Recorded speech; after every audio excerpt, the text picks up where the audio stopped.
Good morning guys, જય શ્રી કૃષ્ણ બધાને. ખુશીબેન સ્કૂલે વહી ગયા છે, પિયુષ જાય છે જો અહીંયા વોકિંગ કરવા. હા છે એ વોકિંગ કરવા ગયા છે. અને બાકી વરસાદ છે ને સવારનો ચાલુ થઈ ગયો હતો, અત્યારે તો સાવ બંધ થઈ ગયો છે. દાળ મૂકી દીધી છે, મિક્સ દાળ બનાવું છું આજે. અને અત્યારે કરવા માટે ઉત્પમ બને છે, સ્કૂલે લઈ જવા નાસ્તામાં. ગુડ મોર્નિંગ બચ્ચું. ફૂલ સ્લીવ પહેલાં પહેરવાનું. અત્યારે સ્કૂલમાંથી ચાંદીપુરાનો જે વાયરસ આવ્યો છે ને, માખી મચ્છરનો, હા, તો એને લીધે સ્કૂલમાં છે ને ફૂલ સ્લીવનું પહેરીને જાય ને, એની ઉપર સ્કૂલ ડ્રેસનું પહેરીને જવાનું. ના, એવું ન કપાય બેટા, નો.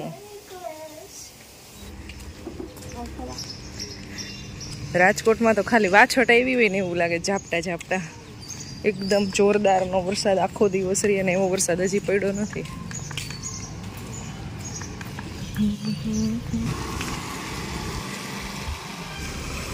Bye bye.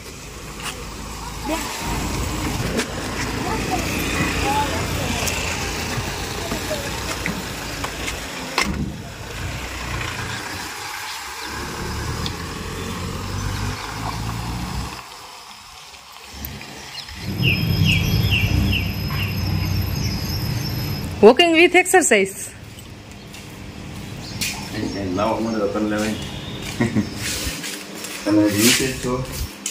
બસ પરવો જસ્ટ ગયો.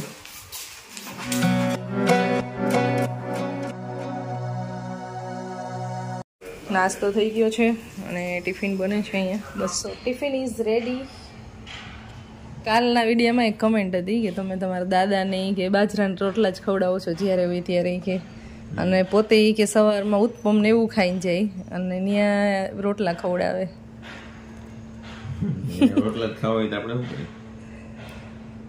અમે એને કેટલાય ઓપ્શન આપેલા હતા, ગાંઠિયા ને ભજીયા, એને જે ખાવું હોય પહેલાં પૂછીને જ અહીંયાથી છે ને જતા હોય, અને રસ્તામાંથી વસ્તુ બધી લઈને જતા હોય. અમે જે ખાવું હોય નહીં, પણ એને બાજરાના રોટલા ને એ બનાવતા ન હોય, કારણ કે એને આવડતા ન હોય, એટલે તો એને એ ખાવું હોય ને એટલે બનાવતા હોય.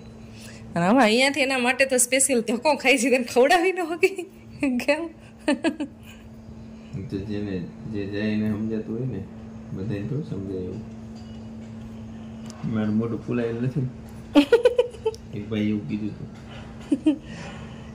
હા, એમ ઘરે મને કઈ શું કઈ વાંધો છે? કેમ ખુશ કેમ નથી રહેતા? બહાર નીકળો તો એ જ ખુશ રહ્યો છો? એ ભાઈને ન ખબર હોય ને ઘરે કેટલો ખોફ હોય. મારો કેટલો ખોફ હોય એ ન ખબર હોય. હા, મૂળ તો ભાઈ સવારમાં વહેલી સવારે એટલું કોઈનું ન સારું હોય, મતલબ સારું હોય પણ આમ એની મસ્તીમાં હોય, હવની મસ્તીમાં. અને સાંજે થાયકા હોય એટલે સાંજે થાયકા હોય તો સાંજે એટલું બધું આમ કોઈ ભાઈનું મૂડ ન સારું હોય, કારણ કે થાકી ગયા હોય. ને આમે આવે છે બહુ લેટ, જમીન 10 વાગે તો 10 સાડા 10 બધા થાકી ગયા એટલે એવું હોય. બાકી બહાર નીકળીએ એટલે હરેક વ્યક્તિનું મૂડ સારું જ હોય, હે ને? રખડવા નીકળો પછી એમ જ હોય ને. દિવ્યાજી થેપલા બનાવ્યા આમાં એવું. મનગમતી વાનગીમાં દિવ્યાબેનની અમારી ચેનલ છે, સબસ્ક્રાઈબ કરજો બધાય. ઇઝી કેવી રીતે બને ને એવી બધી બનાવી. ઘરે જે વસ્તુ હોય ને અવેલેબલ એમાંથી કેમ બનાવવું ને એ. મોસંબીનું જ્યુસ ખાટું લાગ્યું. ફૂલ ખાટી છે આ મોસંબી. ચોમાસાની સિઝનમાં છે ને પેટની તકલીફ થાય ને ગમે ને, એટલે ખાટું, તીખું અને મીઠું આ 3 વસ્તુ સમતલ લેવી એટલે ચાલે. વારંવાર જે બીમાર રહેતું હોય ને એ અડધા ડૉક્ટર થઈ જ જાય, એને બધી ખબર પડવા માંડે શું લેવું શું ના લેવું. Bye bye. કામ કરીને ફ્રી થઈ ગઈ ને પછી શાકભાજી ને બધું લઈને આવી હતી. પહેલાં એને સેટ કરી લઈ, અને અત્યારે શાકભાજી છે ને આવીને ધોવાના ના હોય મારે, ડાયરેક્ટ એમને ફ્રીજમાં મૂકી દઉં. જ્યારે યુઝ કરવું હોય ને અત્યારે તો, કારણ કે અત્યારે છે ને ધોઈને એટલે સીધું ખરાબ થઈ જાય.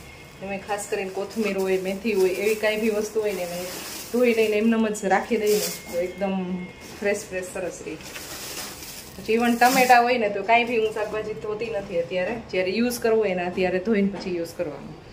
અને બાકી અત્યારે ચોમાસામાં છે ને અત્યારે તો હું શાકભાજીમાં લઈ આવી છું કિસોડા ને પરવળ ને એવી ટીંડોરા ને એ બધી વસ્તુ લાવી છું. અને ખાસ કરીને અત્યારે ચોમાસામાં ભાજી ન ખાવી જોઈએ, જેમાં ઓલરેડી પાણી ચડેલું હોય, એટલે પેટના ને એવા બધી તકલીફો થઈ શકે એનાથી, એટલે એ એક અવોઇડ કરવું જોઈએ.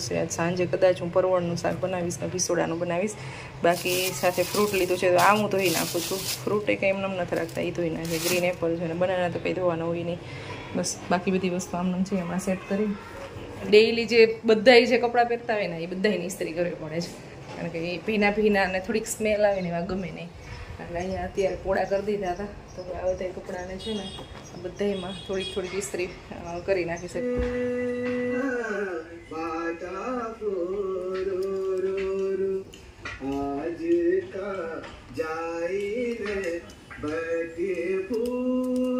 ગુડ બિહેવિયર અને એક્ટિવ પાર્ટિસિપેશન. વાહ.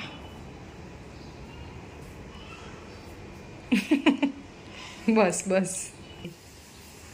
તને આ ગુડ બિહેવિયરનું ટીચર આપે છે કે મને દી નથી સમજાતું? હે રેવા દિયો શું? ઘરે તો એટલા તોફાન કરસ તું, અને તોય તને સ્કૂલે ગુડ બિહેવિયરનું મળે? બેચીસ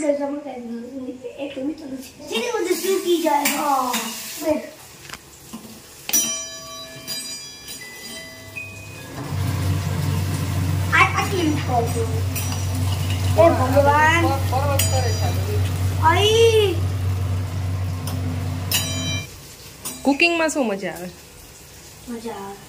શેફ બનવું છે? એન્જિનિયર. સાઈડમાં શેફ તો બની શકજ. ઓહ,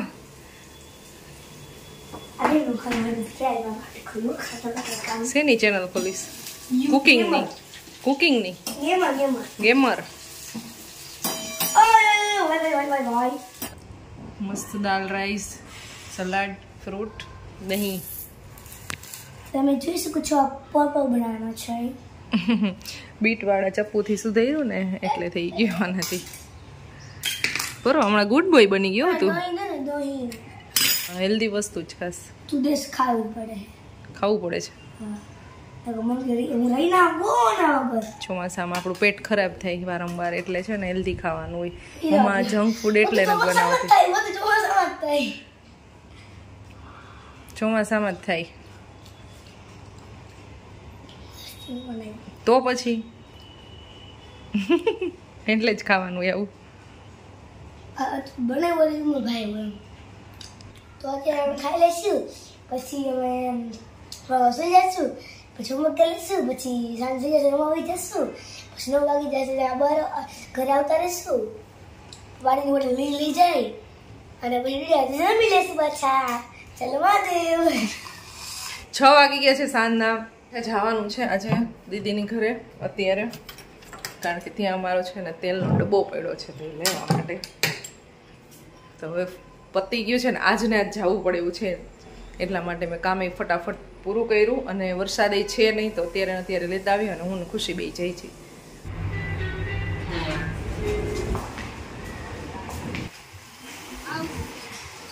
એ શું કરતો હતો? પથ્થર નહીં શેપ લાદી છે. ઘસી શેપ આપે.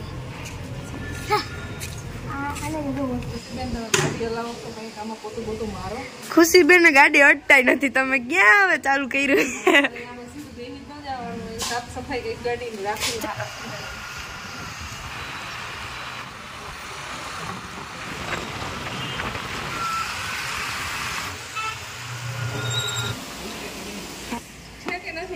હા છે. હાય કોનો હાલે ફોન? હાય જેનુ માસી. હાય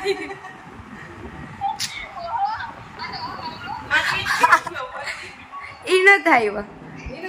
એને કેમ નો લઈ આવ્યા? અરે વાદળ તાર માસીનો ફોન સમજાઈ ગયું. મારો ના માન જોતો. તું પેલો મોટો માણસ તો બની જાય પદ્ધત છે. હું કઈ ફ્રી પ્રમોશન કરી દીધું કહેતા. શેનું બેન આઈસ્ક્રીમ બનાવ્યું તમે? મેંગો આઈસ્ક્રીમ બનાવ્યું છે, હોમમેડ. જો આ બેને શું તમે બે ભણો છો?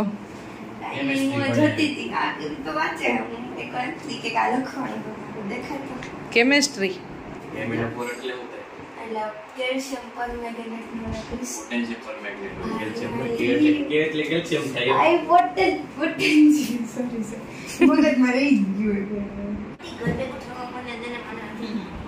હાલો આવજો ભાઈ બાય બાય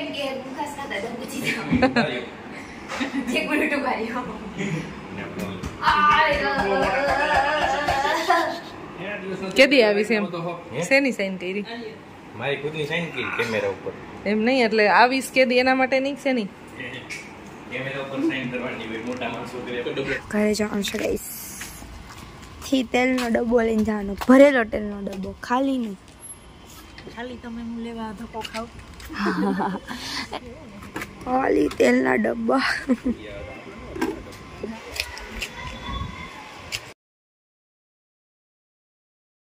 હાલો બાય બાય શોપિંગ કી એટલે હું નાનો પાડું હું આવું ઈ તો કહું બે માંથી કઈ નાનો પાડો એમ બાય બાય ફાઇનલી નીકળી ગયા છીએ અને અંધારું થઈ ગયું છે હવે ઘરે જઈને ડાયરેક્ટ ફટાફટ રસોઈ બનાવવાની છે કારણ કે 7:30 વાગી ગયા છે હવે આ બનાવશું સાદું જમવાનું પરવાને ખાવાના સમોસા પણ હવે હું એ નહીં બનાવી દઉં એને કારણ કે બહુ જાજો ટાઈમ થઈ ગયો છે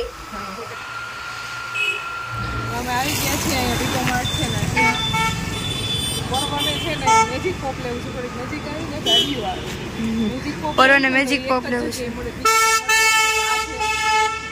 આજે અમે એ લઈ જઈ છીએ અને એને સરપ્રાઈઝ મારા આખા રાજકોટમાં મેજિક પોપના ફ્લેવર કેટલા બધા છે મને લેમન બહુ ભાવે કેટલા લીધા 3 એક ટિકટેક કિટકેટ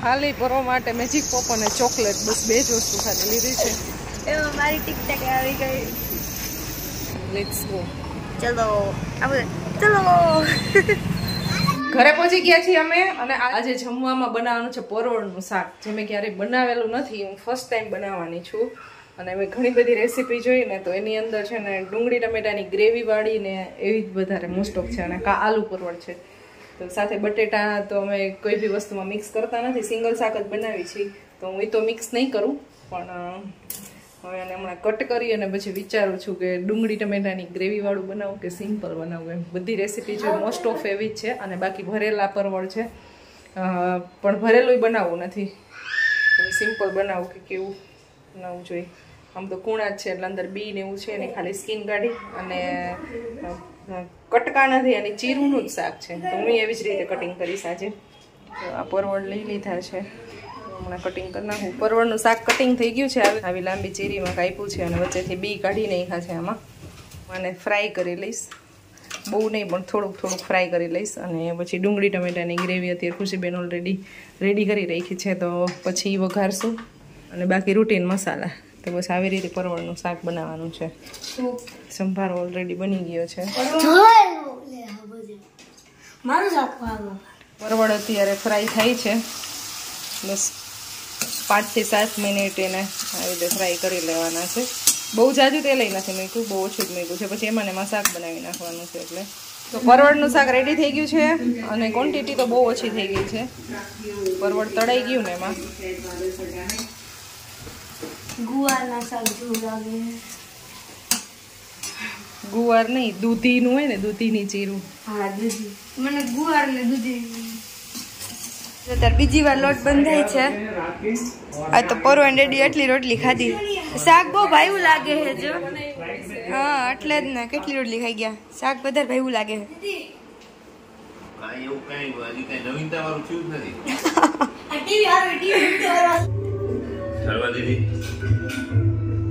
હા હા સુઈ જવાનો ટાઈમ થઈ ગયો છે બેન 11 વાગી ગયા છે ઓ બેન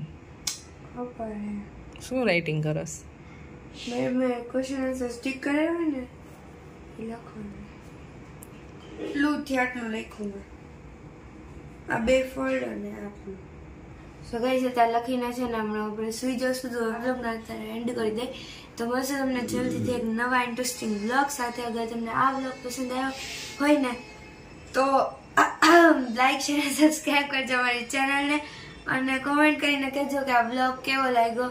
તો મળશે તમને નેક્સ્ટ વ્લોગમાં. તો સુધી બાય બાય. જય શ્રી કૃષ્ણ. Good night.